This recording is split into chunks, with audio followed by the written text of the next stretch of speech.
Bon, là, je peux commencer.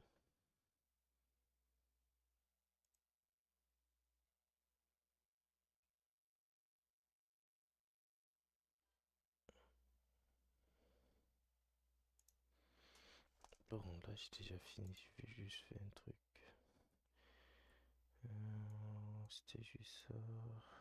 On est ici. On va faire ça. Voilà, vidéo aussi. 22 heures, c'est beaucoup. Oh, c'est ça. D'accord.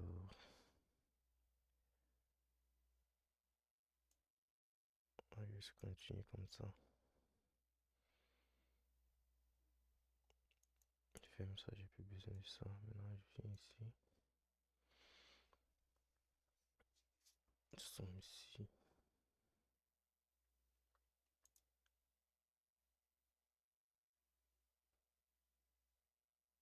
Ok, je pense que c'est correct. Oh, j'ai oublié de faire un truc. 2000.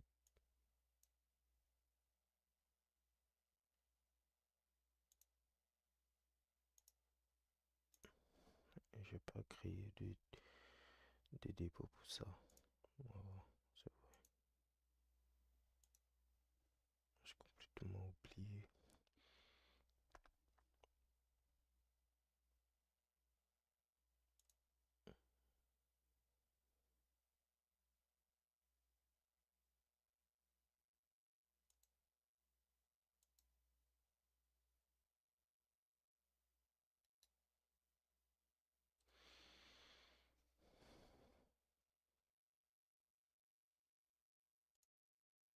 Ok, bon.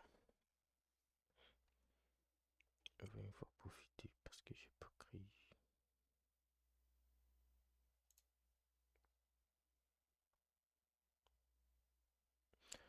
Je sais pas pourquoi mon processeur est toujours surchargé.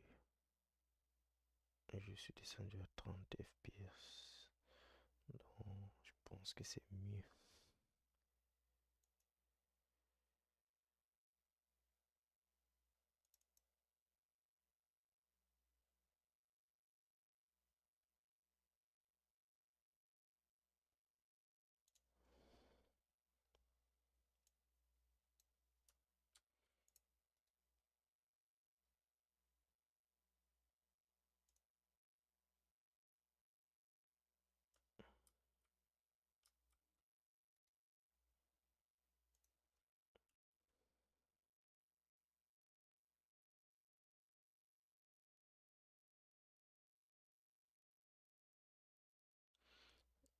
Ça me dit toujours que l'encodeur est surchargé.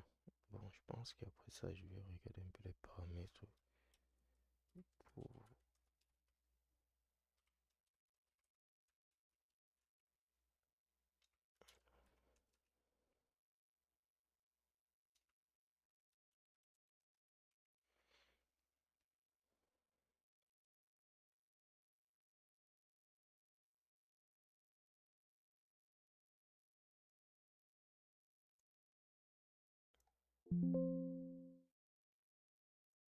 Ça, mon processeur est utilisé à 100%.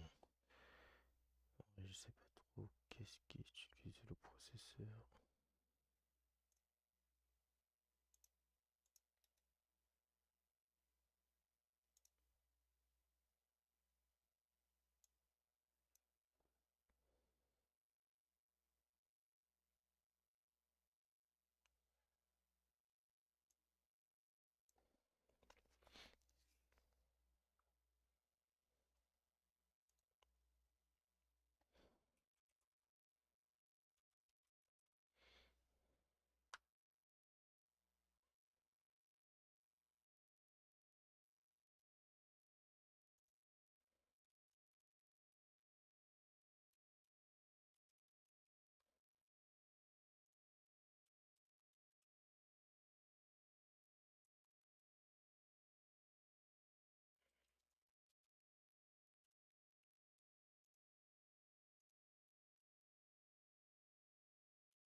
l'impression qu'ils ont changé le site.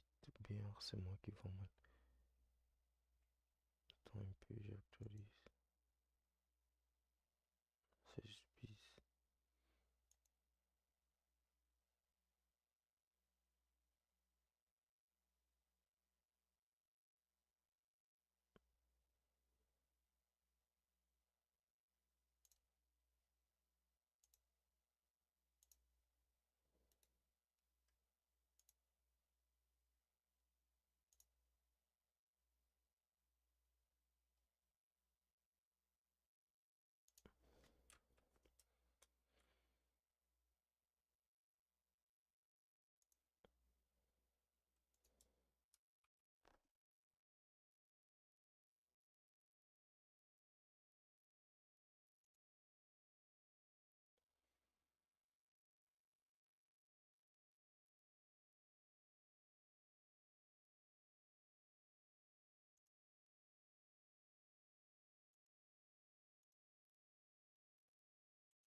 Bon, là c'est fait.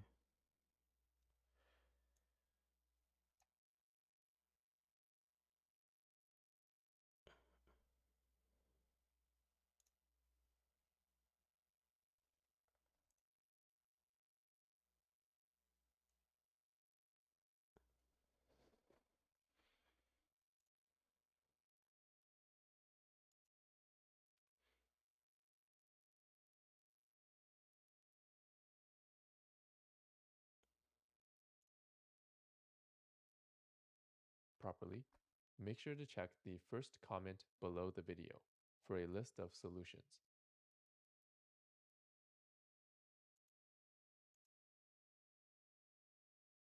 I'm going to be doing this course on Windows, but the steps are the same if you're using a Mac. We're going to start from the very basics of JavaScript and build our way up step by step. First of all, what is JavaScript? JavaScript is a technology that we use to create websites. A website is like youtube.com or amazon.com. It's how we access YouTube and Amazon on our computer. If we were using a phone, we usually use an app, but on our computer, we use a website. So there's actually 3 technologies that we use to create websites: HTML, CSS, and JavaScript. Each of these technologies has a specific purpose when creating a website. HTML creates the content of a website. It creates all the buttons, the text, and the images. CSS changes the appearance of the website. By adding CSS, we can make our website look nice. And finally, JavaScript makes our website interactive. So if we only have HTML and CSS, and we click one of these buttons, our website doesn't do anything. But once we add JavaScript, we can make our website do something when we click a button, such as add a product to our cart or create an order. So this course is focused on JavaScript. If you want to learn HTML and CSS in more detail, I have a full course just like this one that you can find in the video description. Let's get started with JavaScript. The first thing we need to do is to install a piece of software called a web browser. A web browser lets us view websites that we create in this course. The most popular web browser for web development is Google Chrome, so I recommend using that. If you don't have Google Chrome, you can open the default web browser on your computer. For Windows, it's Microsoft Edge, and for Mac, it's Safari. Type in google.com at the top and press enter. Search for Google Chrome. Click the result and follow the instructions to download and install. Once we've installed Chrome, we're ready to begin. We're going to start by learning what exactly is JavaScript and how does it work. The easiest way to understand JavaScript is we're basically giving instructions to a computer, and then the computer follows our instructions. I find the best way to learn this is to jump in and give it a try. So first, let's open Google Chrome. Next, we're going to click at the top here and type super simple.dev/js-basics and press enter.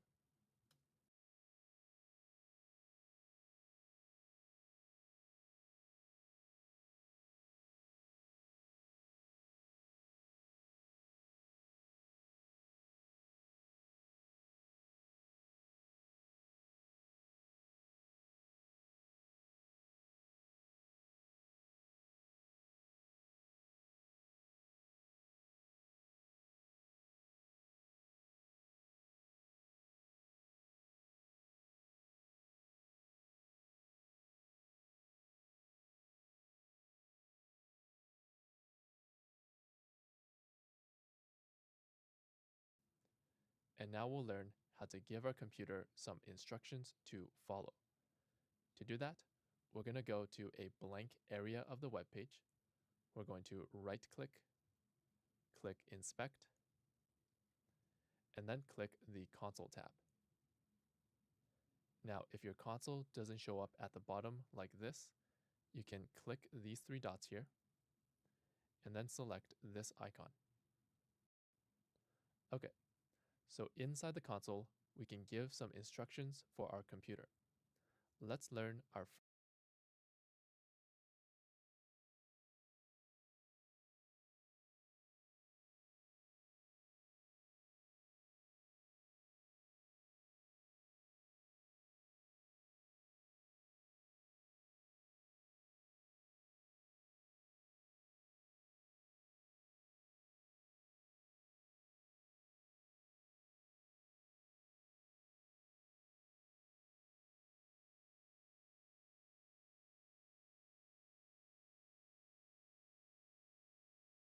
first instruction.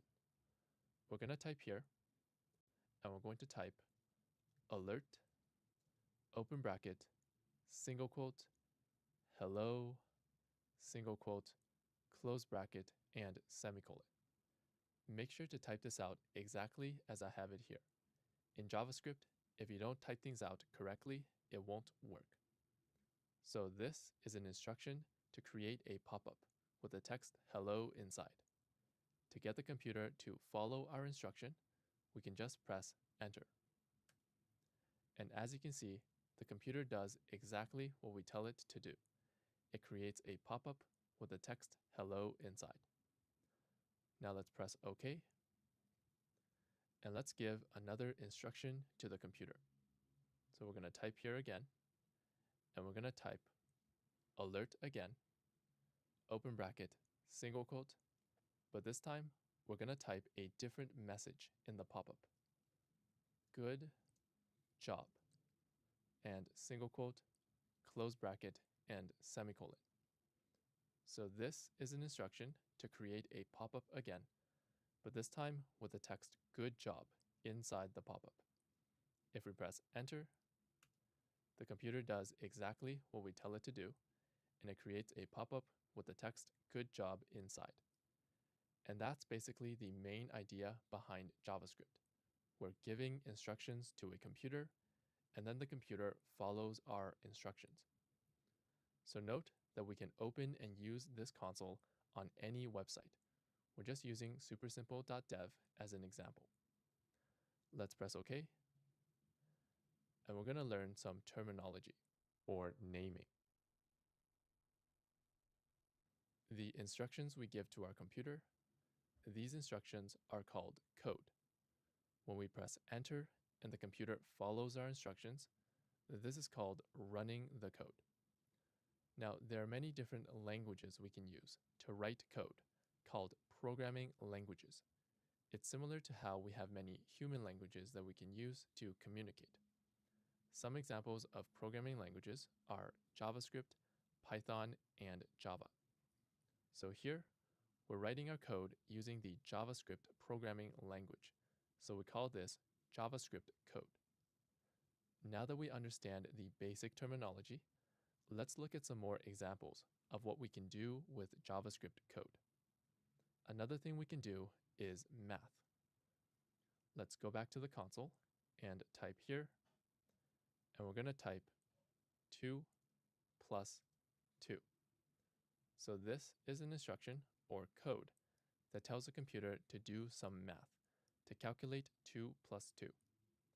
When we press enter, the computer follows our instruction or runs this code, calculates 2 plus 2, and gives us the result, which is 4. Let's do another example. We're going to type 10 minus 3 and press enter to run this code. Again, the computer does this math, calculates the result, and gives us 7. So as you can see, JavaScript can do many different things, like create pop-ups and do math. Let's look at one more example of what JavaScript can do. We're going to go to the bottom and type out this code. Document dot body dot inner capital HTML equals single quote hello single quote and semicolon. Make sure to write this out exactly as I have it here, with the dots and the capital letters, because JavaScript is case sensitive. Let's press enter to run this code. What this code does is that it removes everything on the page and replaces it with the text hello. In this example, we use JavaScript to modify the web page. Modifying the web page is one of the most important features of JavaScript, and we're going to be using this feature throughout this course. And that's the basics of JavaScript. We're giving instructions to a computer. These instructions are called code, and then the computer follows our instructions. This is called running the code. And also, don't worry about memorizing all this code. You can find a copy of all the code that we write in this course in the video description.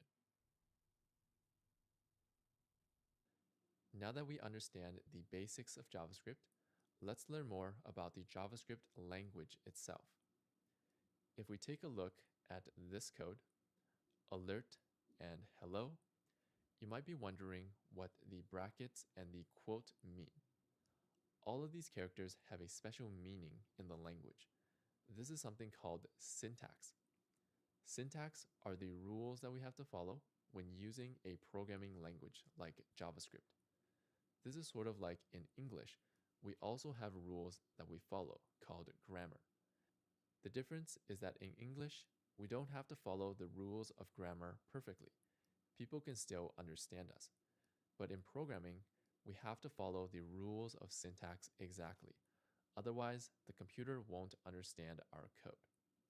For example, if we scroll down and we type this code, alert, open bracket, quote, hello, quote, close bracket, and semicolon, but this time we remove the first bracket and press enter, it will give us a syntax error. We're not following the rules of syntax, so the computer doesn't understand this code. Now, JavaScript has a lot of syntax rules, and we can't learn them all at once right now. Instead, we're going to learn the syntax rules one by one as we go through the course. For now, we'll just learn enough syntax to do the exercises at the end of this lesson. What we need to know is that if we scroll up, this part of the code tells the computer to create a pop-up. The text between these quotes is the text inside the pop-up.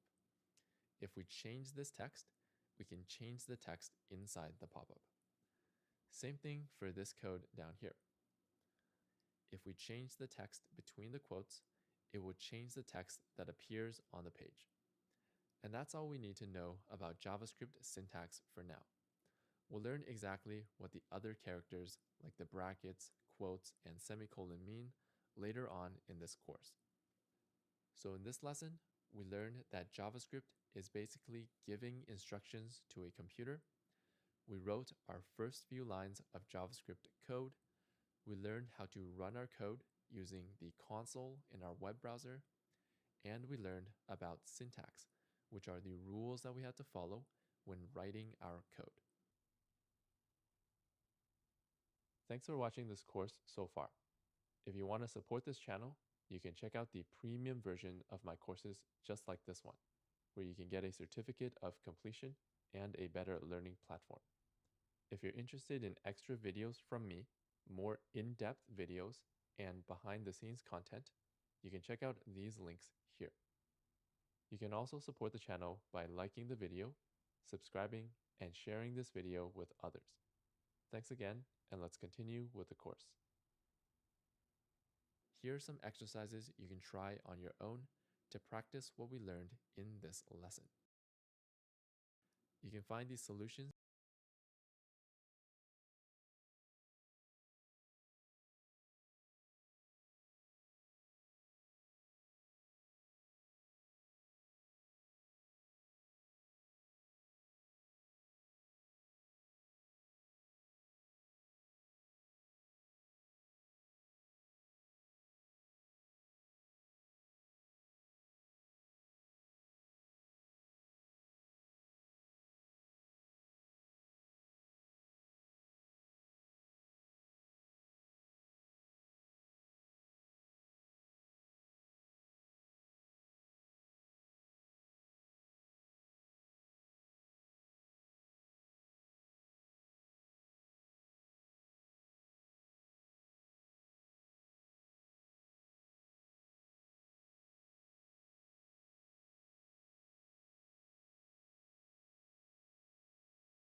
practice what we learned in this lesson. You can find these solutions to these exercises in the video description.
Now that we understand the basics of JavaScript, we're going to learn about each feature of the language.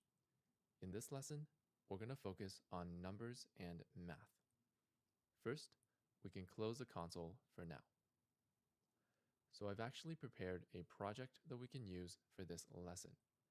To open this project, we're going to go to our browser, click up here, and type super simple.dev/projects/Amazon and press enter.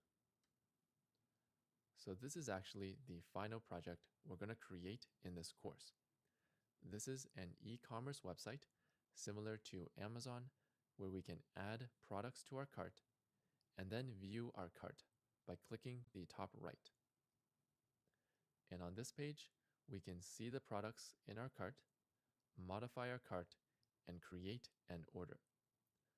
For this lesson, we're going to focus on this right section, which calculates the cost of our cart, including the cost of the products, shipping, and taxes. This section is a great way to learn numbers and math in JavaScript. First, let's open the console again so we can write JavaScript code. We're going to find a blank area of the web page, right-click, click Inspect, and then click the console. So we already saw some examples of math in the previous lesson. For example, we wrote the code 2 plus 2. If we press enter, the computer adds these two numbers and results in 4. We also did 10 minus 3. If we press enter, the computer subtracts these two numbers and gives us 7. In addition to adding and subtracting, we can also multiply and divide.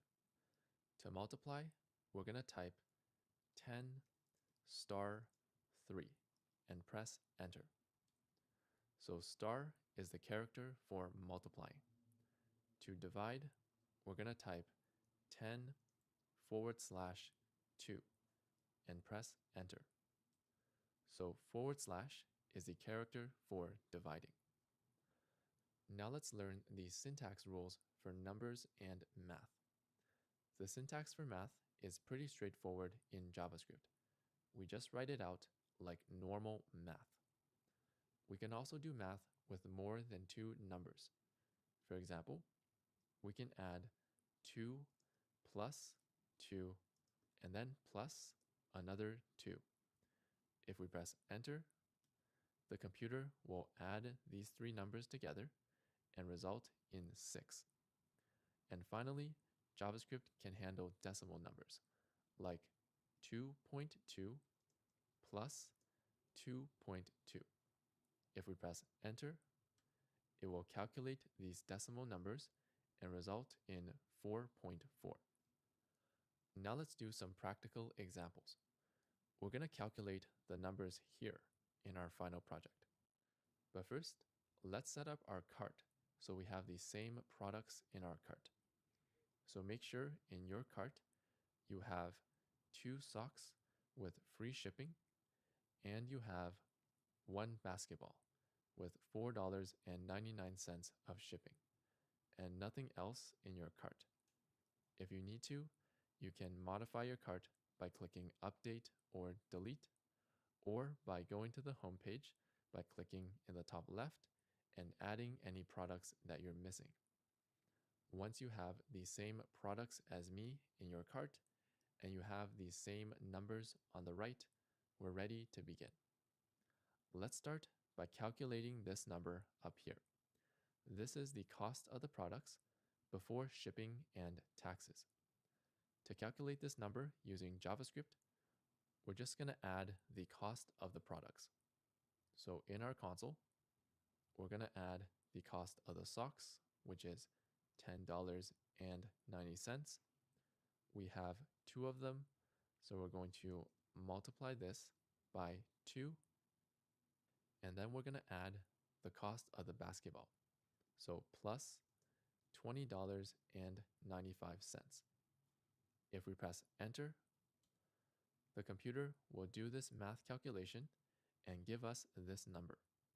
And if we scroll to the top of our project, you'll see that the number that we got matches what we have on the page. So that's how we use JavaScript to calculate this number here. Let's do another example. We're going to calculate this third number, which is the cost of the products plus shipping. Feel free to pause the video if you want to try it yourself first.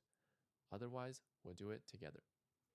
Let's go back to our console, and we're going to add the cost of the products again, which is $10.90 times 2 plus $20.95. But this time, we're going to add the cost of shipping, which is $4.99. So 4.99, and press enter. The computer will do this calculation and give us this number, which matches what we see. A very important feature of math called the order of operations. Adding, subtracting, multiplying, and dividing, these are called operations, and the characters in the middle are called operators. Now, there's a certain order that we do these operations. For example, if we go back to our console and type the calculation 1 plus 1 times 3 and press enter, notice that it multiplies 1 times 3 first, which equals 3, and then adds 1, which equals 4. Notice that it does not add 1 plus 1 first, which equals 2, and then 2 times 3 equals 6. The way math normally works is that multiply and divide are done first. Add and subtract are done after. This is called the order of operations, and JavaScript follows the same rules. Multiply and divide are done first. Add and subtract are done after. The order of operations is also called operator precedence in JavaScript. One thing to note is that multiply and divide have the same priority. So if we have both in a calculation, it will calculate from left to right. Add and subtract also have the same priority. If we have both in a calculation, it will also calculate from left to right. Another feature of the order of operations is that we can use brackets to control which part of the calculation gets done first. For example, let's type out this calculation again. 1 plus 1 times 3. But this time, we're going to add an open bracket and a close bracket around 1 plus 1. If we press enter, now the calculation inside the brackets will be done first. So it will add 1 plus 1 equals 2, and then 2 times 3 equals 6. So when we use brackets, JavaScript will always do the calculation inside the brackets first, and then do the rest of the calculation. Brackets have the highest priority in the order of operations. Now let's learn the syntax rules for brackets. So we just have to have a matching open bracket and close bracket. So something like this doesn't work because we have 2 open brackets and no close bracket. We also need to have a complete calculation in the brackets. So this also doesn't work because 1 plus 1 multiply is not a complete calculation. Now let's do some practical examples using the order of operations. First, we're going to do some more setup in the final project. So we're actually going to remove all the products in our cart. And then once our cart is empty, we'll go to the home page by clicking the top left. And this time, we're going to add some new products. So we'll add 1 basketball and 2 t-shirts. Now let's go back to our cart by clicking the top right.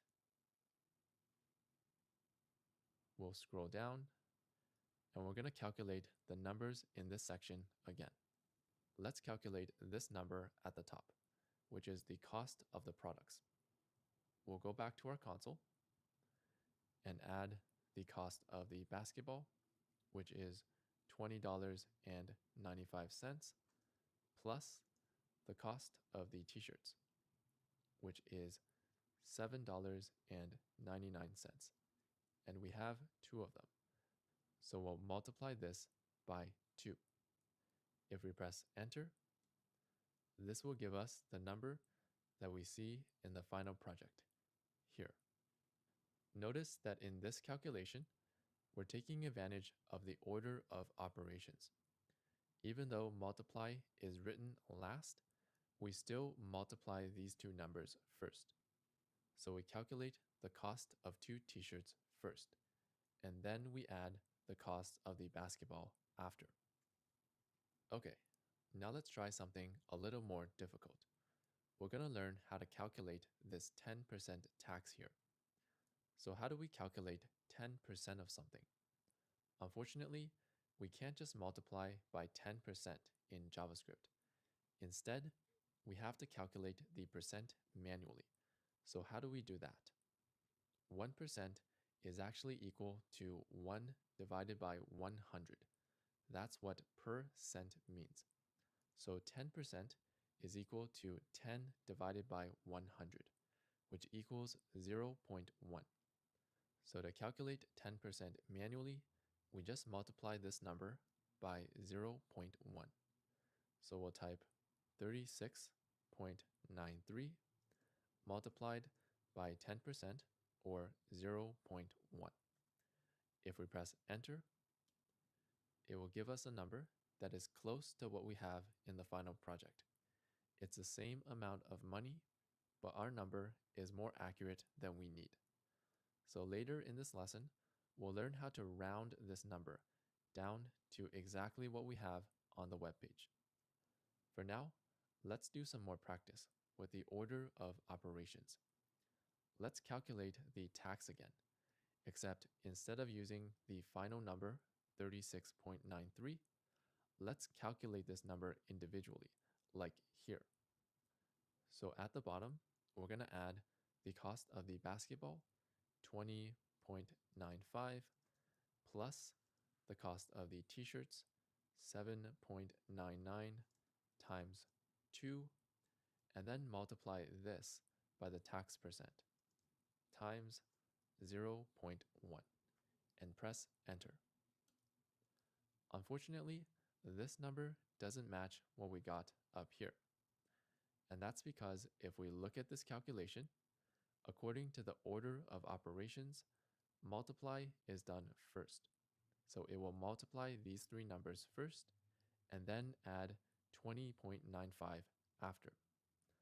However, this is not what we want. We actually want to calculate this number first. This is the cost of the products. So how do we get the computer to calculate this first, and then multiply by the tax percent 0.1?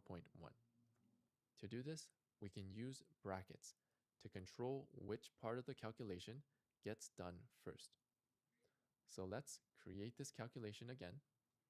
20.95 plus 7.99 times 2.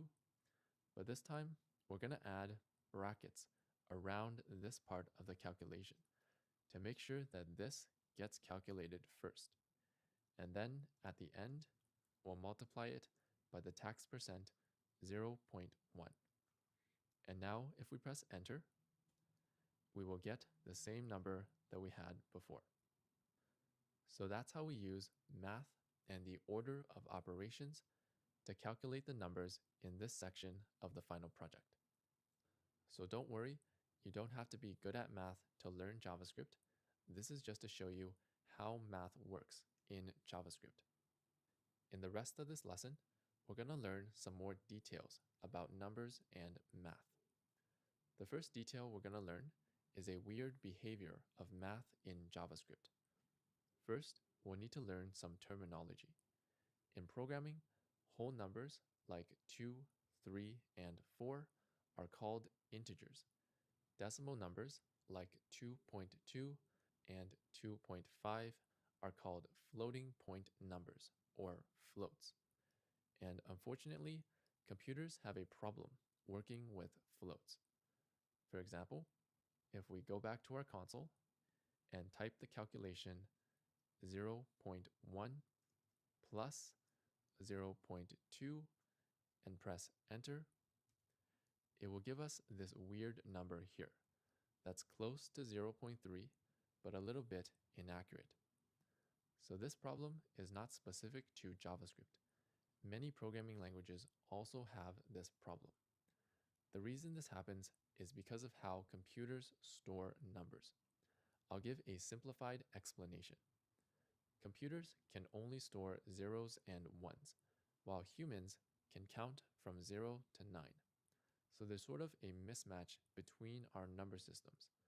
For integers, this is not a problem. The computer can just use a bunch of zeros and ones to store it. However, for decimal numbers or floats, sometimes the computer can't store the number properly.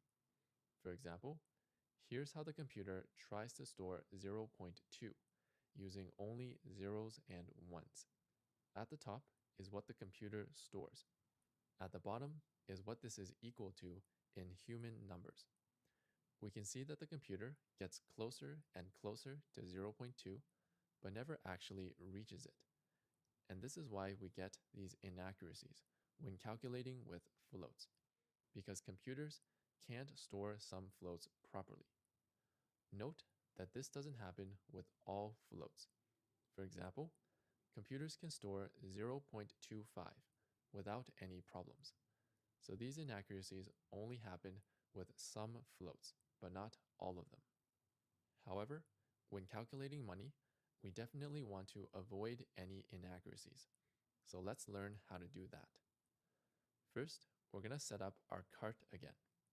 So make sure in your cart you have one basketball with free shipping, and this time you have one t-shirt.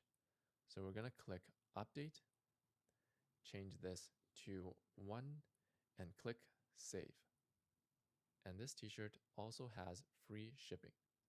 Now let's scroll up, and we're going to calculate this number at the top again, which is the cost of the products. Let's go into our console, and we're going to add the cost of the basketball, $20.95, plus the cost of the t-shirt, which is $7.99. If we press enter, calculating with these floats causes the inaccuracies that we saw earlier. So how do we avoid this problem? The best practice when calculating money is to calculate in cents instead of dollars. So instead of $20.95, we're going to calculate 2,095 cents plus 7.99 cents. Notice we're not using floats anymore, so we avoid the inaccuracies. But now this number is in cents, so we need to convert back to dollars. To do that, we'll surround this calculation with brackets to make sure we calculate this first, and then at the end, we'll divide by 100 to convert back to dollars, because there are 100 cents in each dollar. If we press enter and scroll up, that's how we get the exact number that we see on the page. So remember, in programming, calculations with floats are sometimes inaccurate. And when working with money, the best practice is to do the calculation in cents and then convert back to dollars at the end. The next detail we're going to learn is how to round a number in JavaScript. Rounding just means taking a number and moving it to the nearest integer. To round a number, we can use this code. Capital M math.round. open bracket, close bracket. So make sure you use a capital M because JavaScript is case sensitive. Now between the brackets, we can put a number that we want to round, like 2.2. If we press enter, it will round this number down to 2. If we do capital M math dot round open bracket close bracket, and between the brackets we put 2.8 and press enter, it will round 2.8 up to 3. Now let's do a practical example with math.round. We're going to calculate the tax again, but this time we're going to round the result to exactly this number on the page. So first, let's calculate the tax. We'll go into our console and add the cost of the products in cents. So 2,095 cents for the basketball, and plus the cost of the t-shirt, which is 7.99 cents. And we'll surround this in brackets to make sure we calculate this first. And then we're going to multiply this by the tax percent, or 0.1. And finally, we'll convert this back to dollars. So let's surround this in brackets as well to make sure we calculate this first. And at the end, we'll divide by 100 to convert back to dollars. So notice here, we can have brackets inside brackets. In this situation, JavaScript will calculate the inner brackets first, and then the outer brackets, and then everything else. If we press enter, this gives us 2.894, which is close to the number on the page. It's the same amount of money, but our number is more accurate than we need. So now let's learn how to use math.round to round this number to exactly 2.89. First, let's create a copy of this calculation. So we'll select it, right-click, copy, and down here, right-click and paste. By the way, if you paste in the console, you might see this warning message. To fix this, you can type allow pasting and press enter. And now you can paste. So let's continue. And we were trying to round 2.894 to exactly 2.89. So one thing we might try to do is to round this entire calculation. However, this will round 2.894 to 3 because it rounds to the nearest integer. Instead, what we want to round is this number here. So remember that this number is the result in cents, which is 289.4 cents. If we round this number, it will round down to 289 cents, which is exactly $2.89. So to round this calculation, at the front, we'll type capital M math.round. So we already have brackets around this, so we don't need extra brackets. So this will round to 289 cents. And finally, we'll convert this back to dollars at the end by dividing by 100. If we press enter, that's how we rounded this calculation to get the exact number on the page. So to summarize, we first calculate the result in cents, and then we round this to the nearest cent, and then at the end, we convert back to dollars. Again, don't worry, you don't have to be good at math to learn JavaScript. These examples are just for learning.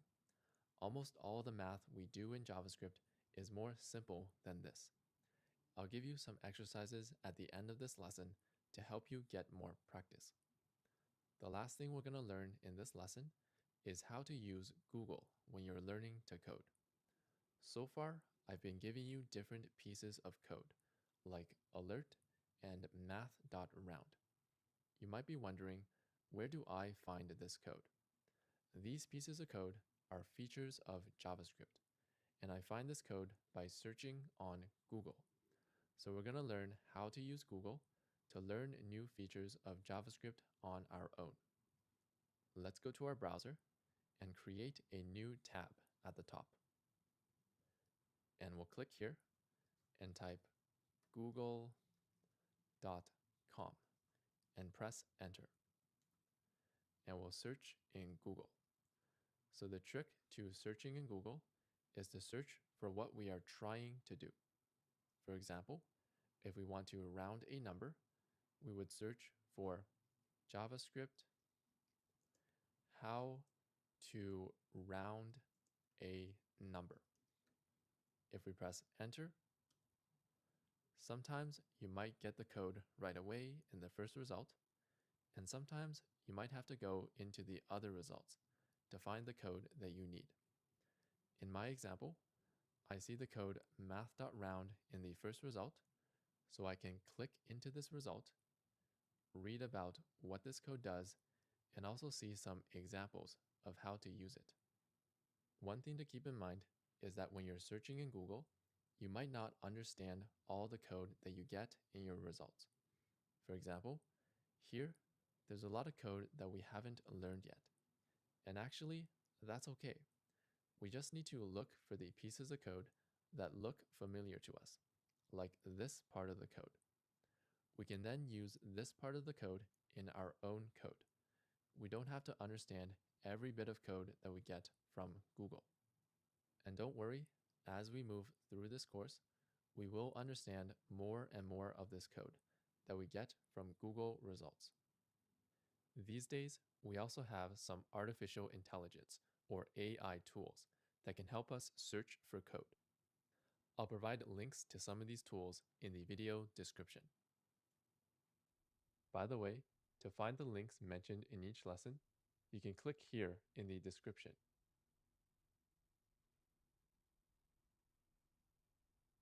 And this page contains all the links mentioned in each lesson. And that's the end of this lesson. In this lesson, we learned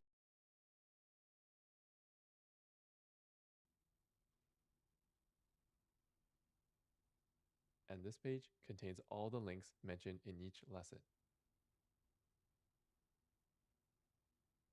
And that's the end of this lesson. In this lesson, we learned how to work with numbers and math.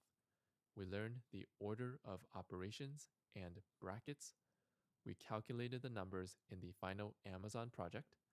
We learned that calculations using floats can be inaccurate and how to avoid this problem when working with money. We learned how to round numbers using math.round, and we learned how to search for code on our own. Here are some exercises to help you practice numbers and math.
Ok, bon, je pense que je connais quand même la différence. Pourquoi? Parce que on est ici, on dit, let's say we want to always round a number down. Bon, ça veut dire que always, ça veut dire que c'est mod.floor. Mod.floor, ça always round down, même si c'est que c'est near to the integer. Bon, mais j'ai reconnu pas le nom floor et seal.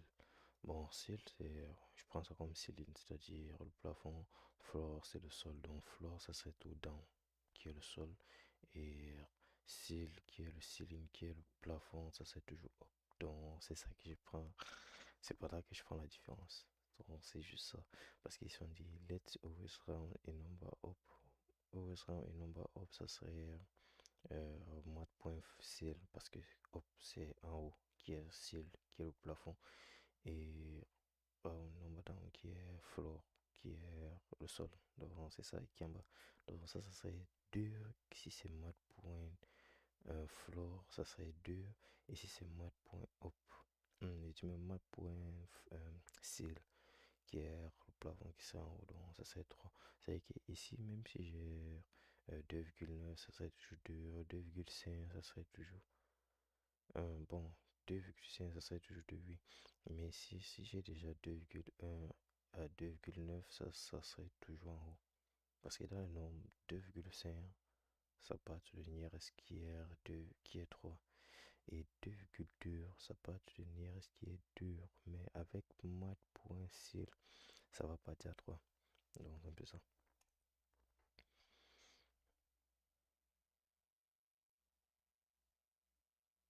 Bon, là, je vais listen to a guest string.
In the previous lesson, we learned how to work with numbers and math. In this lesson, we're going to learn how to work with text, and we're going to create the text in this section of the final project. First, make sure you have the final project open and you're on the checkout page. Also make sure you have the console open on this page. If not, you can go to a blank area, right-click, click Inspect, and then click the console. Now, we're going to learn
Bon, là, il va faire qu'on crée ça.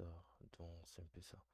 Et ouais, je vais juste regarder qu'est-ce que ça. C'est ça qui veut créer.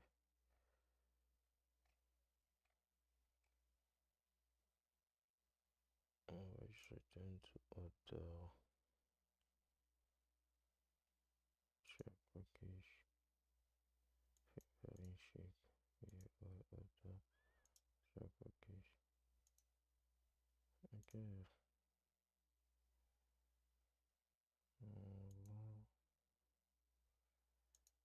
On met ça en Envie. Et ça marche. Ok.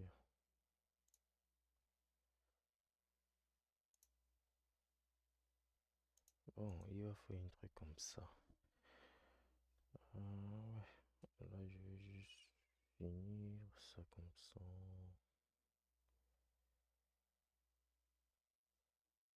Et Learn a feature of JavaScript called strings.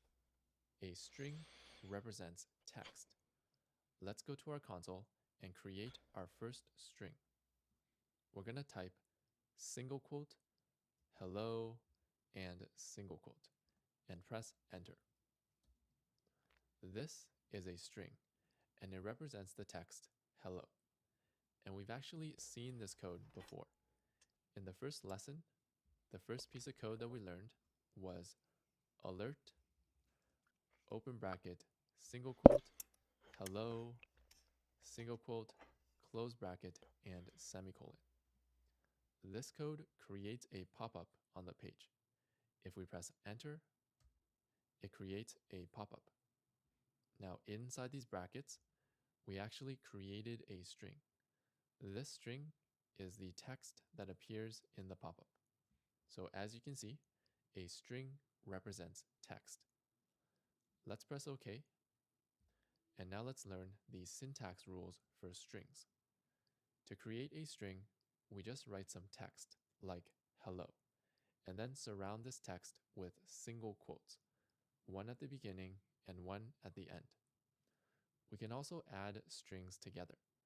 For example, let's type the string sum plus the string text and press enter.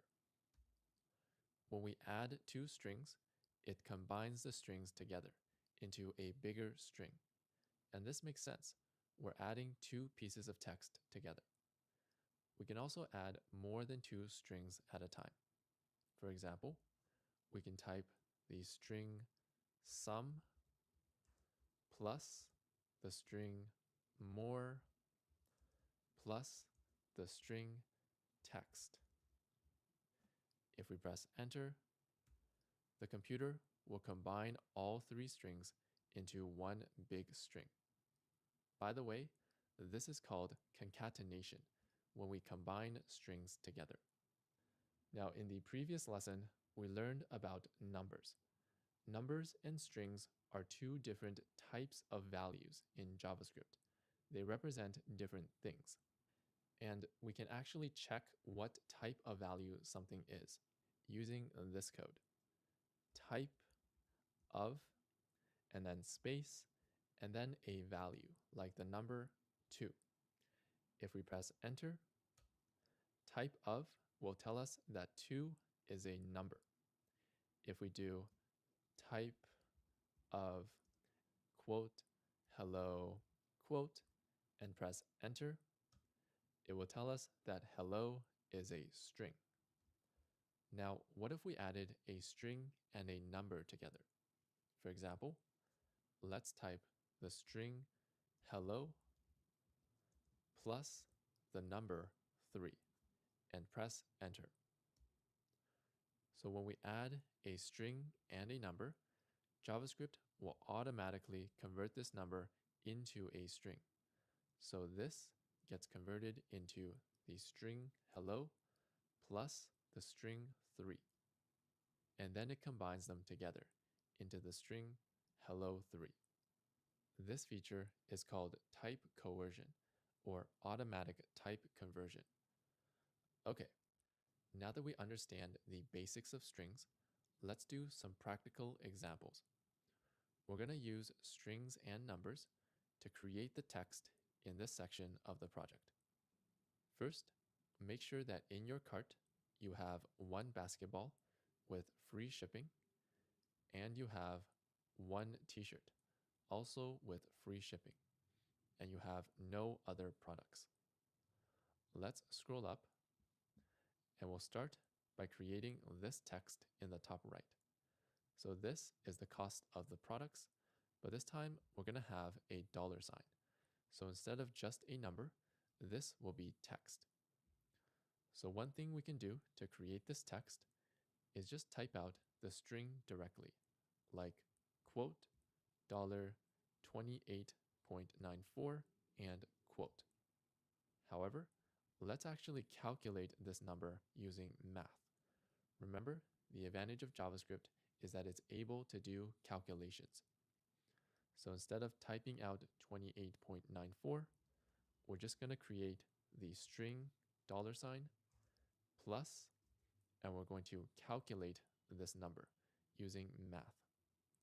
So we're going to add the cost of the basketball, which is $20.95, plus the cost of the t-shirt, which is $7.99.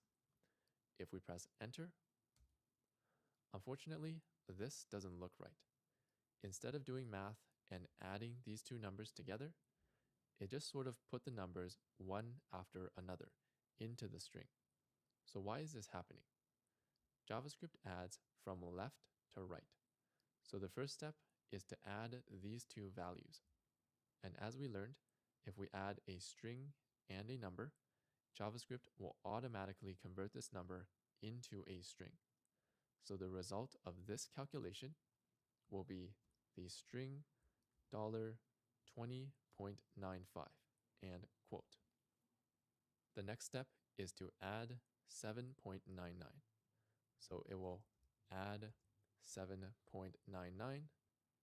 And now we're adding again a string and a number. So JavaScript will automatically convert this number into a string and combine them together. That's why it puts 7.99 at the end of this string instead of doing math. So what we actually want to do here is to add these two numbers first and then combine the total with the string. So how do we do this? The solution is that strings also follow the order of operations, just like numbers. And remember, in the order of operations, we can use brackets to control which part of a calculation gets done first. So let's type this calculation out again. The string $sign plus 20.95 plus 7.99. But this time, we're going to add an open bracket and a close bracket around this calculation. This tells the computer to calculate this number first using math, and then combine this result with the string after. If we press enter, now this is doing math, and it solves our original problem. Unfortunately, now we have another problem. This math is inaccurate. So remember from the previous lesson, doing calculations with floats can sometimes cause inaccuracies. And the best practice when calculating money is always calculate in cents and then convert back to dollars at the end. So at the bottom here, we're going to add the string dollar plus open bracket, and instead of $20.95, we're going to add 2,095 cents plus 7.99 cents and close bracket. And then at the end, we're going to convert this number back to dollars by dividing by 100. If we press enter, this will give us the text that we see in the final project. Again, strings follow the same order of operations as numbers, brackets are always calculated first, multiply and divide are done next, and add and subtract are done after. So adding this result to the string is the last step. Now let's do a more complicated example. Let's use strings and numbers to create this entire line of text, not just the dollar text. To create this, we're going to go from left to right.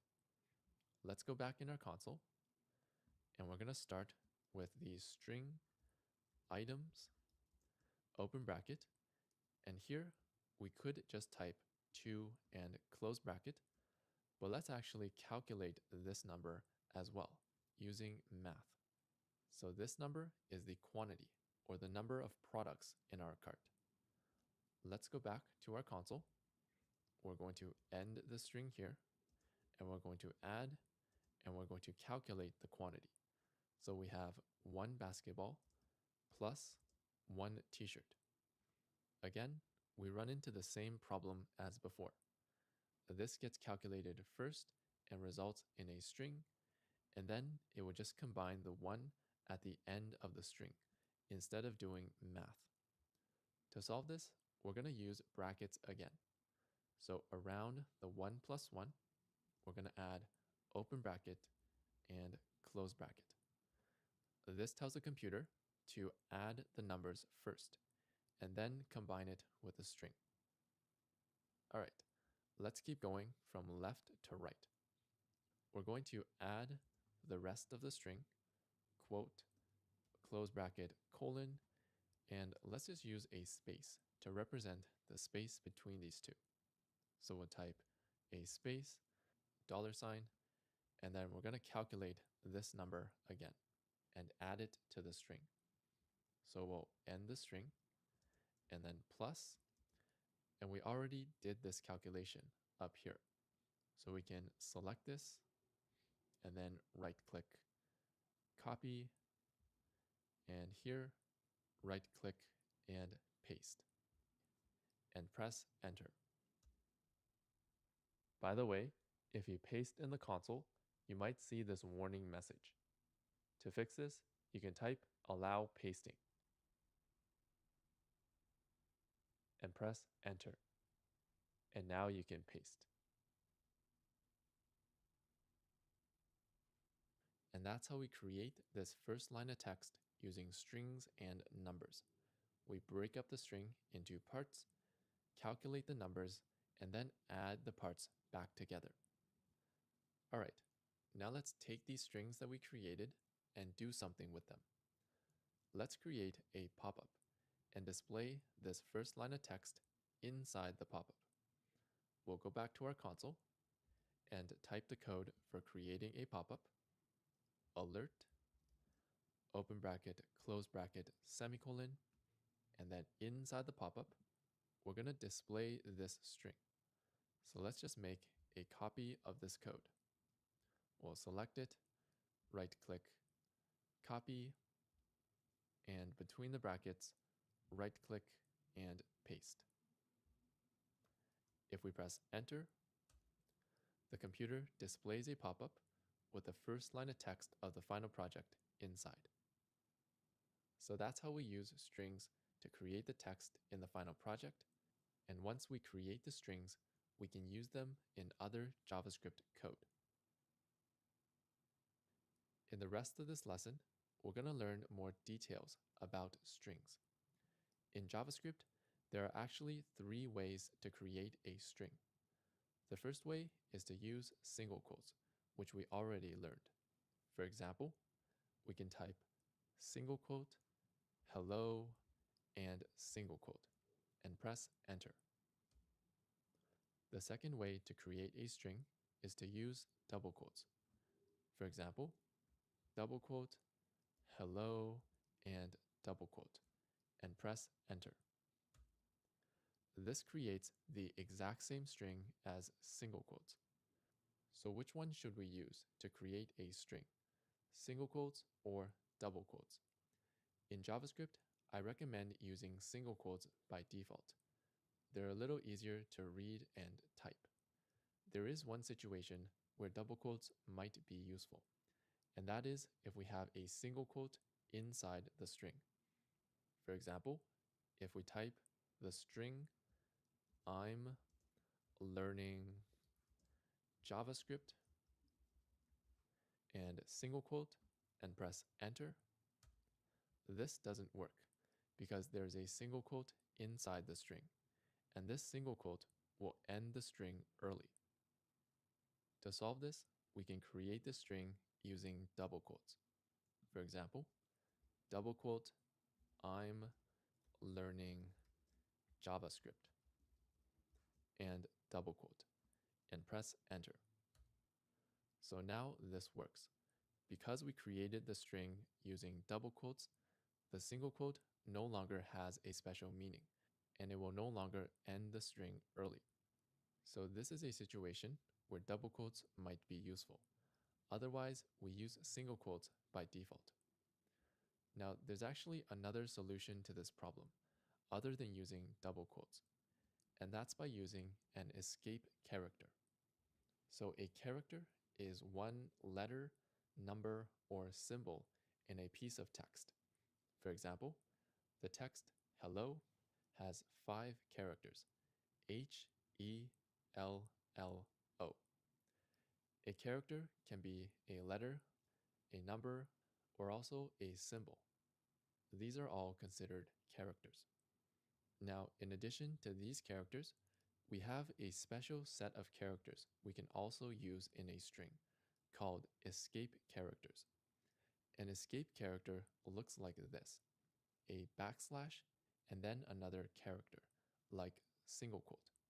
This combination actually counts as one character in a string. This character creates a single quote that is just text. It doesn't have a special meaning, and it doesn't start or end strings. For example, we can create this string with single quotes again. So single quote "I," and this time we'll use the escape character backslash single quote, and then "am learning JavaScript" and single quote, and press enter. And now this works because the escape character backslash single quote creates a single quote that is just text. It doesn't start or end the string. Another escape character that's useful to know is backslash double quote. This creates a double quote that is just text. It doesn't start or end a string. The last escape character we'll learn in this lesson is backslash n. This is called the new line character. This escape character doesn't create the letter n anymore. It creates a new line of text. For example, let's create a pop-up using alert, open bracket, close bracket, and semicolon, and then inside the brackets, we're going to create a string sum and then backslash n text and single quote. If we press enter, you'll notice that this escape character created a new line of text in the pop-up. And that's why we call this the new line character. So that's how escape characters work. They're a set of special characters that start with backslash, and we can use them in a string. Now let's press OK. And we're going to learn the third way of creating a string in JavaScript, which is using backticks. For example, let's type in our console, and we'll type backtick, hello, and backtick, and press enter. This creates the same string as single quotes and double quotes. Strings created with backticks actually have a name. We call these template strings, and they have a name because they have some special features. The first special feature of template strings is called interpolation. Interpolation lets us insert a value directly into a string. For example, let's say we want to create the first line of text in our project. Earlier in this lesson, we created this text with concatenation, which means we broke it up into parts and added them back together.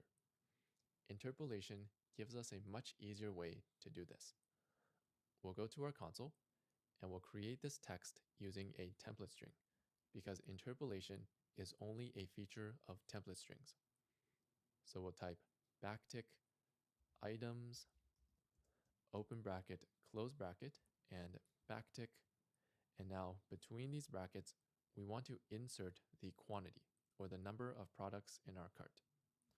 To insert this with interpolation, we're going to type dollar, open curly bracket, close curly bracket. So this combination of characters allows us to insert values directly into the string.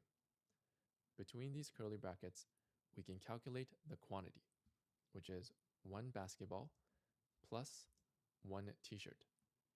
This will add 1 plus 1, which equals 2, and then insert it directly into the string.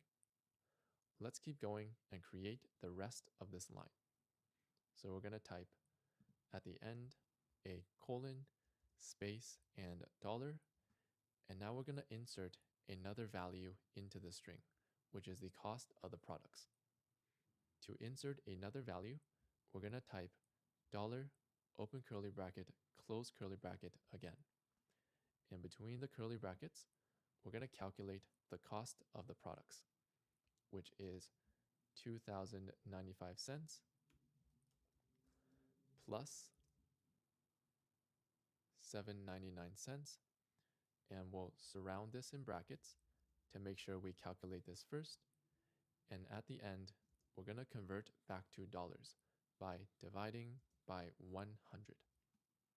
If we press enter, this creates the first line of text again in our final project. If we compare this code, which uses interpolation, to our previous code, which uses concatenation, you can see that interpolation is a much cleaner way of inserting values into a string. So interpolation is the recommended solution.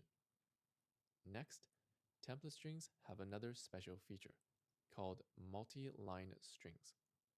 Let's go to our console and we're going to type a backtick sum and then press enter and text and backtick. Notice that this string is on multiple lines, so we call this a multi-line string, and this feature is only available for template strings. If we press enter, you can see that the new line in the string just creates the new line escape character that we learned earlier. So that's the multi-line string feature of template strings. We're going to use multi-line strings a lot later in this course, but for now, I just wanted to introduce you to this feature. Now you might be wondering again, what should we use to create a string? Single quotes or template strings? Even though template strings have more features, I find that most JavaScript code still uses single quotes by default. So my personal recommendation is to use single quotes by default. And if we need to insert a value into the string or type the string on multiple lines, then use template strings. And that's the end of this lesson. In this lesson, we learned about strings. A string represents text. We learned how to use strings and numbers to create the text in our final project. We learned 3 different ways of creating a string: single quotes, double quotes, and backticks or template strings. We learned about escape characters, and we learned 2 useful features of template strings: interpolation and multi-line strings. Here's some exercises to help you practice working with strings.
Bon, là, je vais refaire le challenge.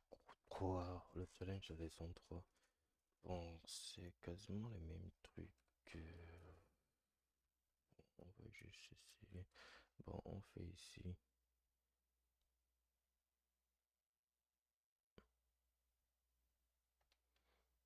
On va juste faire ici. Je vais juste mettre...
Je peins ça.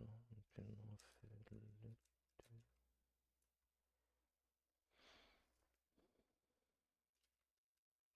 On fait t-shirt. T-shirt price. C'est A7. .99. Maintenant, je fais le t-shirt quantity. On va prendre deux. Fond le t-shirt quantity. On va prendre deux. Et maintenant, qu'est-ce qu'on fait?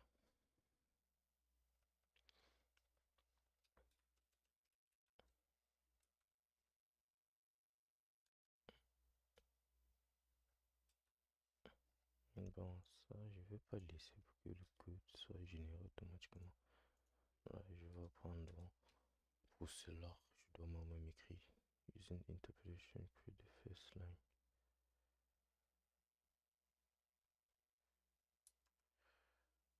On dit create the first line. Bon, maintenant, c'est d'abord savoir, on dit item, c'est faux. On a combien d'items faux? Parce on a ça fois 2 plus ça fois 2 qui va donner 4. Donc, on va créer quelque chose comme ça. Item, machin truc. Donc, maintenant ici, je vais mettre d'abord le résultat. Donc, le résultat, ça serait constant.log. Bon, qui a fait output. Bon, je suis pas obligé de mettre output. On va utiliser le truc ici. Je sais pas trop, mais ça. Sur le clavier, c'est ça. On va utiliser ça. Bon, ça dit items. Maintenant, on va mettre un $sign. Et on met un truc comme ça. Bon, on va écrire après. Je vais une fois mettre les variables. Pourquoi? Parce que create the second line, create the third line, create the fourth line.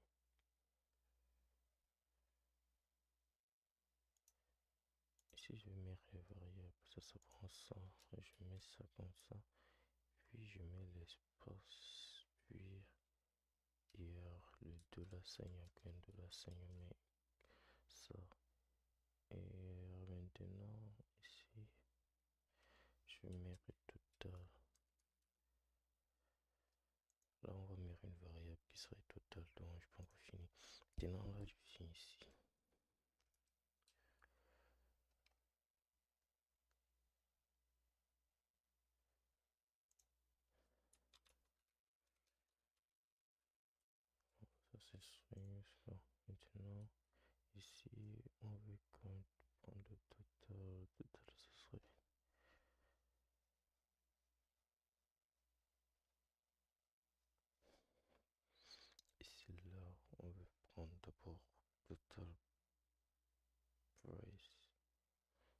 ce serait...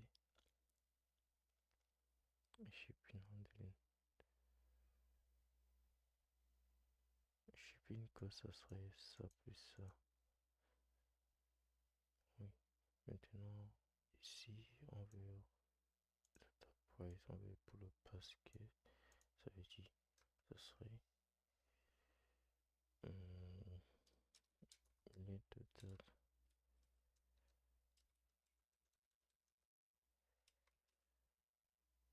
On va dire le total qui est égal à...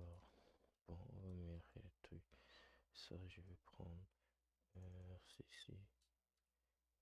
Basket quantity times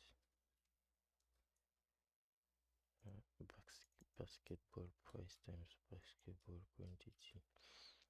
On va prendre, on va mettre plus et maintenant on va prendre total, on va prendre t-shirt price plus t-shirt quantity. Ça serait le total. Oui, c'est ça. Bon, nous sommes la première ligne. Maintenant, ici, ça veut dire le quantity. Maintenant, je vais mettre let total quantity.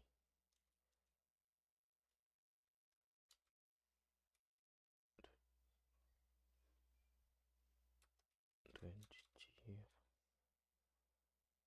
Ça serait quoi ça? Ça serait ça plus ça. Donc, ça serait basketball quantity. Plus t-shirt quantity. Quelle là? Maintenant, ça veut dire ici, je vais mettre total. Non, ça c'est. Alors ici, je vais mettre total quantity. Je prends, je copie. Et maintenant, le prix, ça serait total qui est ici. On save. Et on exécute.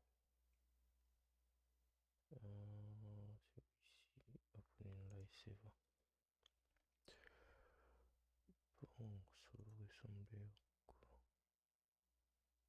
Oh non, je te verrai. Open là, c'est bon. Ok, bref, toujours.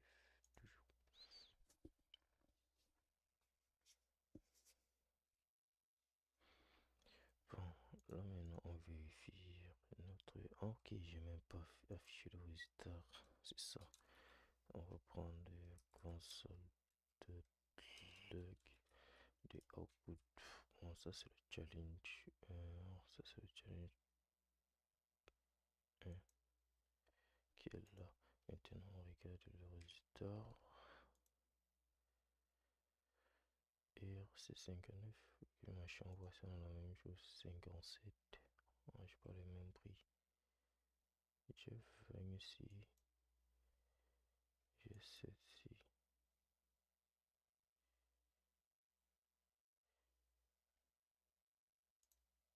Donc, ici j'ai qu'à reproduire ça. J'ai 51. 51. Pourquoi 51?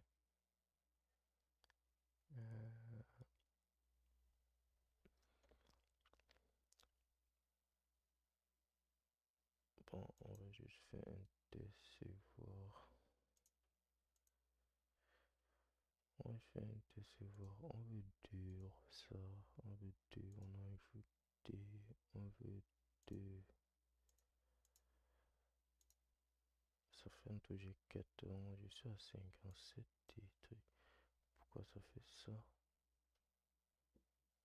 Ok, free shipping, free shipping. Là, je mets ça, je mets ça. Ok, bon, ça veut dire que c'est ça fois 2 et c'est ça fois 2. Bon, attends, ça veut dire que c'est ça. Fois, parce que vous quantité, parce que vous quantité, ça. On fait ça plus total, total, ça serait. Non mais pourquoi ça me donne pas la même réponse? Ok.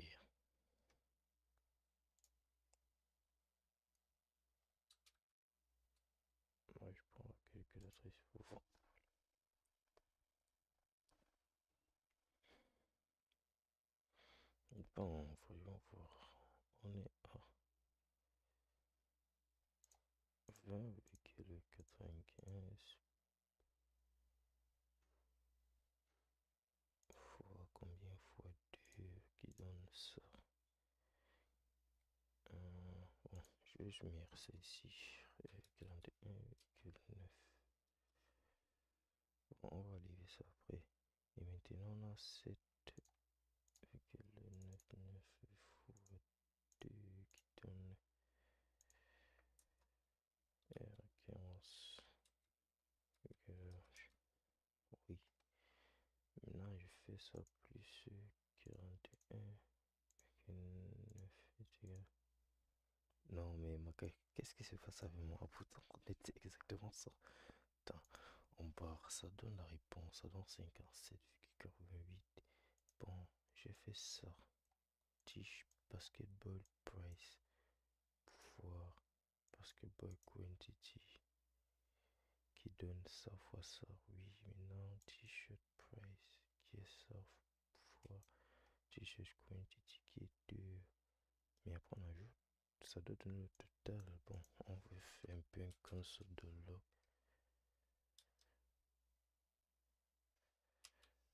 Console de log du total pour voir ce que ça montre sur monde. Non, comment ça? Attends, bon, on va l'abord faire ici, console de log. Ici, je vais prendre ça, copier, et sauvegarde, ça donne 41. Puis je vais faire la même chose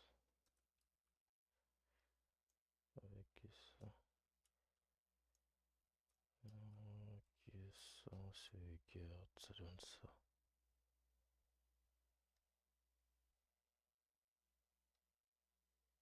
T-shirt quantity.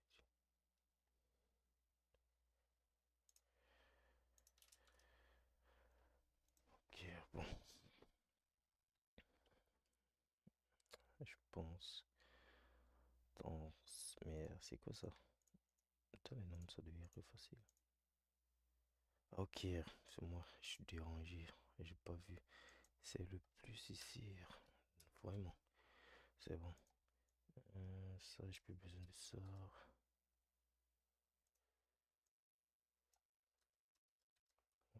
C'est moi qui dérange. Bon, c'est ça. Ça donne ça. On doit utiliser le mode pour arrondir. Bon. Ici, je vais prendre ça. Je coupe ça. Bon, je fais mat.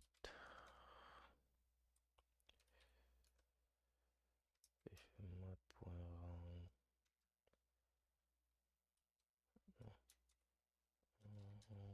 bon, bon, ça prend en compte maintenant si ça donne. Hmm.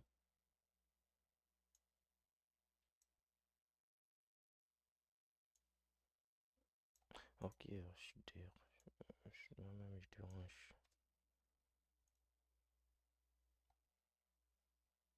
C'est ici. Maintenant, on fait mat. Point, point. Et on ouvre un chien au col. Et on sauvegarde. Non, mais ça fait quoi?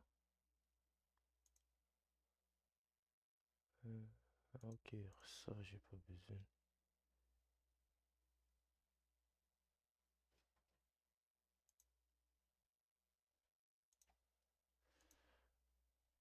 Qu'est-ce qui se passe? Bon.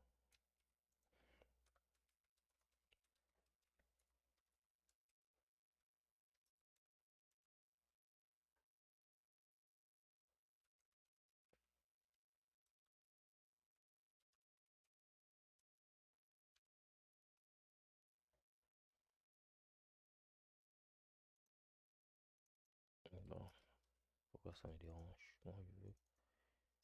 Après, je sais que ça dérange. Bon, on va essayer de coder. sortir, comment ça doit le total, comment ça doit le total, c'est foutu.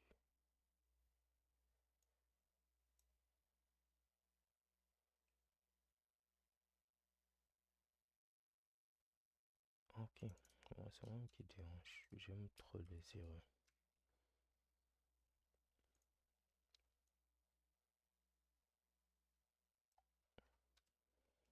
J'aime trop les erreurs, vraiment, vraiment, c'est un truc simple, mais je perds le temps, on dirait que c'est en train de pirater la NASA. Bon, ouais, bon, ça doit perdre, ça doit être, bon, c'est,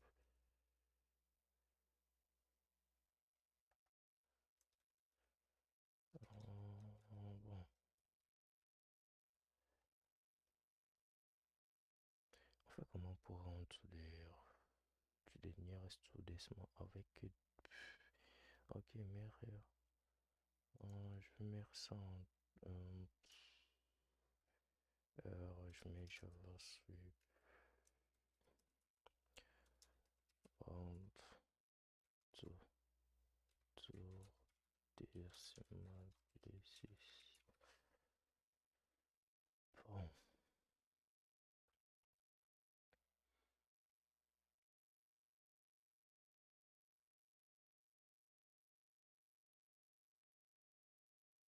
bon, on va prendre ça avec ici un truc.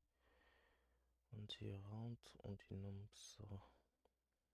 Pourquoi il y a trop de fonctions? Ça m'énerve. Mais c'est quoi ça? Ok, ça veut qu'ici, ça fait total.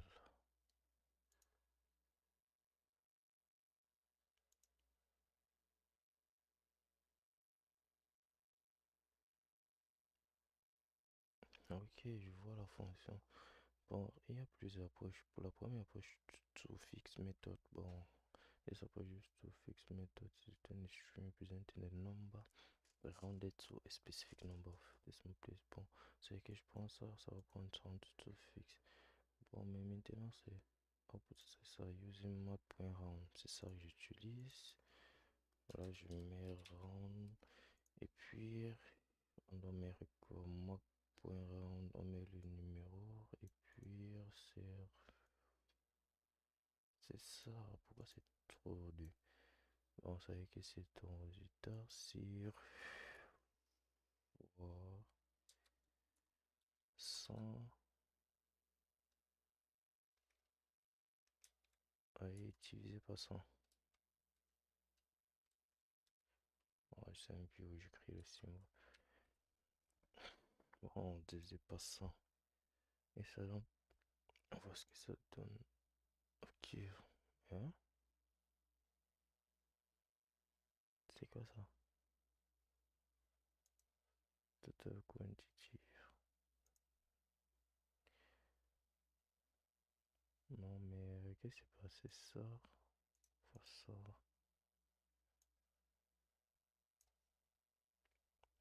Je dois lier ça. C'est ça qui me pose problème. Bon, on va voir. On efface ça. On se que ça fait 58. Bon, mais moi je veux que ça donne 57,88. Donc, ça c'est 58. Bon, ça veut que ça c'est quel bracket il y a ça. Bon, je prends d'abord ça comme ça, je coupe, je mets une autre machin, je mets. Puis maintenant, qui est ça? Et ici, je fais ça. Puis je sors et voilà. Et ça donne 57,88 T qui est ça. Bon, c'est cool. Ok, bon, ici il y a trop de brackets, ça m'énerve. Ça peut te perdre. Bon, j'agrandis un peu l'écran. Ça, c'est. Alors, je pense qu'il faut être comme ça.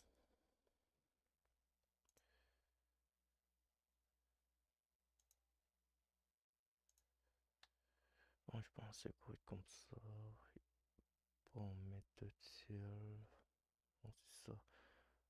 Ça prend. Oui, mais. Moi, j'aime la facilité. Donc, je pense que je vais commencer à utiliser la méthode c'est suffix. Bon, tu mets juste ton numéro, suffix, ça te met simplement. Ok, bon. Là, je vais juste prendre l'article ici et dire. Ça serait très utile. Bon, on passe à l'étape suivante. C'est quoi? On dit create shipping.handle. Ça, c'est le challenge 3L. On dit create second line. Deuxième line, c'est ça. Bon, ça serait toujours.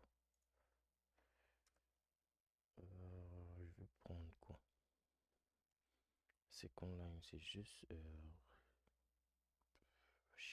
shipping cost, c'est ça. Ça veut dire que ça serait ça fois 2, vu qu'il y a deux éléments.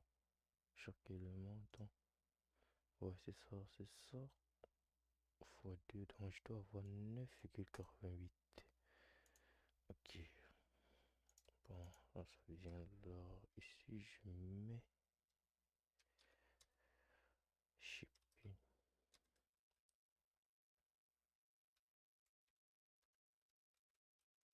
Shipping cost, ça serait. Bon, moi, je vais pas utiliser je vais m'utiliser suffix. Bon, tu prends ton numéro, suffix, ça te met à 2 décimales places. Bon, ça serait simple d'utiliser ça. Shipping cost, ça serait. Shipping cost est égal à total quantity, total quantity. Non, ce n'est pas un qu'un ship. Donc, ça veut dire que shipping cost fois 2.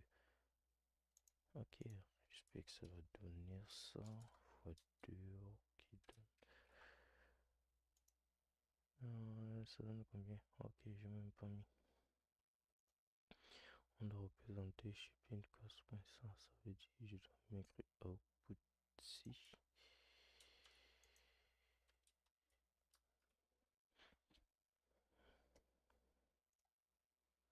Bon, ici c'est. Il fait quasiment fort. C'est pas possible. Bon.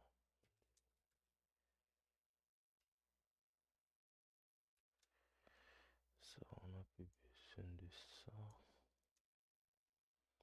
Et maintenant, ici, ça serait shipping cost.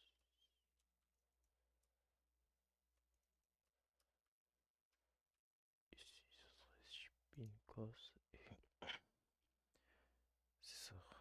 9, bon, pas faire. Non, c'est pas parfait. Ah oui, c'est ça. Ah ouais. Hmm.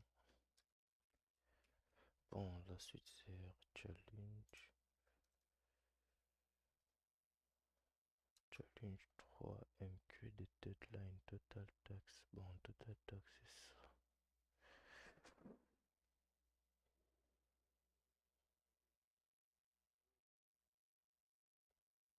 Ok, en total before tax. J'étais en dit total before tax. Ça serait total. Total before tax, c'est quoi? Le total si. Ouais, le total. C'est le total si. Plus le shipping cost qui est ça.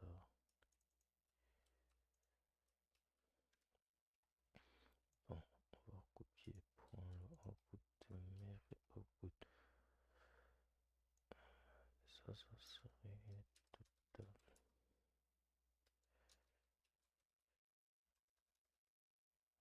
Before tax. On va y avoir 67,86. Moi, j'ai pas su y aller.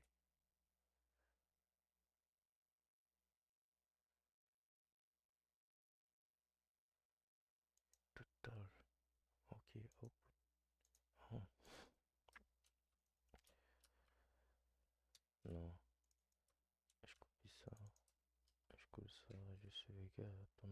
cette fois-là. Bon, par la suite, dire estime taxe 10%. Donc, ça veut dire qu'on va d'abord faire 10% de montant qui est ça.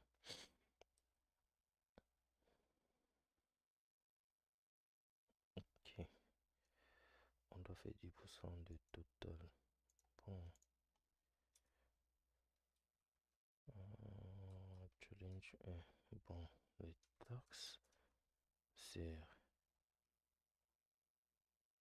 est égal à 10%. 10% est égal à 10 heures divisé par 100. Je connais même plus comment on écrit ça, ouais. Divisé par 100. Ça serait de taxes. Bon, les taxes sont 10%. Ça veut dire que total CRR total que j'ai créé en haut.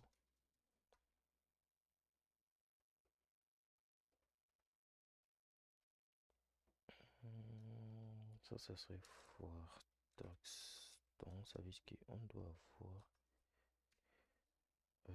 6,99.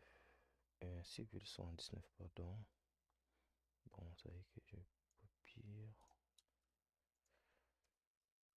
ça. Bon, on écrit estimate tax.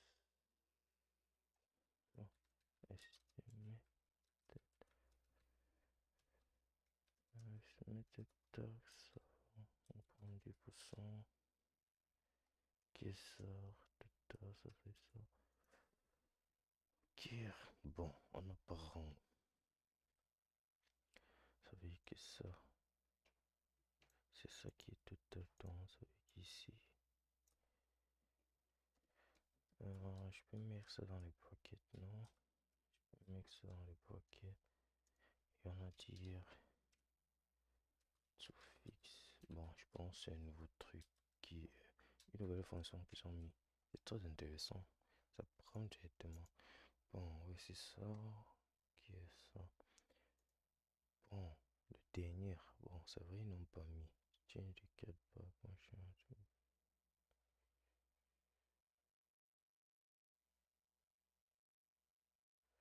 Bon, maintenant, moi, je vais ajouter mon challenge. Il n'a pas mis, je vais représenter order total qui est.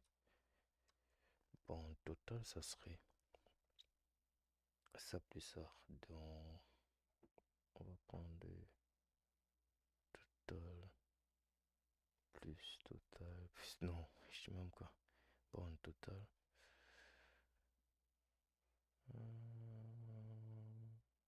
Non, ça c'est pas total, ça c'est plutôt taxe. Ça c'est total. Je mange total. Ça c'est total taxe plutôt. Oui, je vais m'embrouiller avec les noms des variables. Qui est ça? Bon, ça veut dire qu'ici, ça serait maintenant total. Total, total. Bon, total, total, c'est total. Total, total, c'est quoi ça? Bon, total, total, c'est total qui est à 67,86 plus les taxes. Et bon, on veut un résultat pareil. On met le semicolon, on vient ici. On va mettre total qui est total final.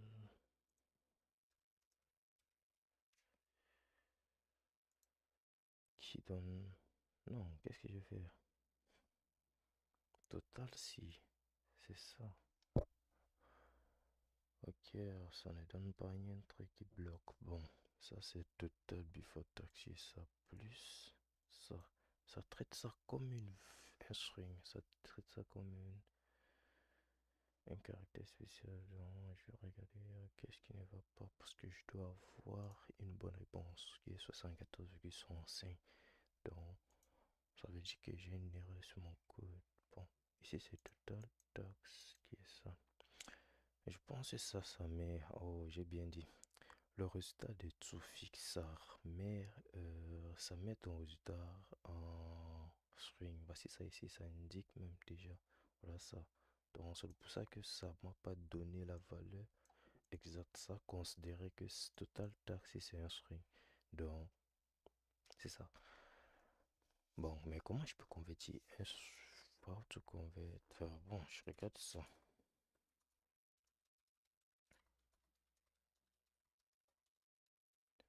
Ah, je pense qu'il y a une méthode pour faire ça. Bon, c'est juste simple. Ah, j'ai pas mis, j'ai pas précisé, j'ai pas précisé. JavaScript. Ok. Bon, mais ok, c'est number. Bon, ça veut dire que je mets ça dans la fonction number. Je pense que ça va donner. Ça, c'est quoi? C'est ok. Voilà, c'est ça. Bon, ça veut dire que ça, c'est la fonction pour convertir en string. Parce que ça, c'est un string. Un string de...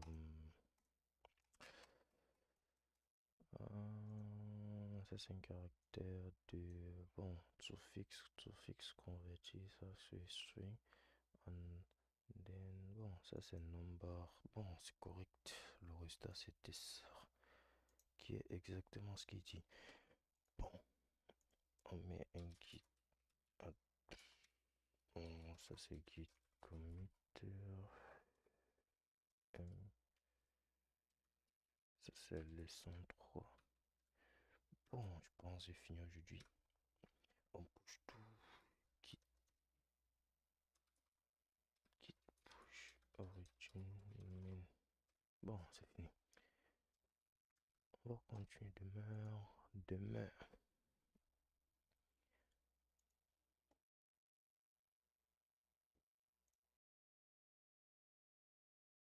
So far in this course, we've learned some basic features of JavaScript, like numbers and strings.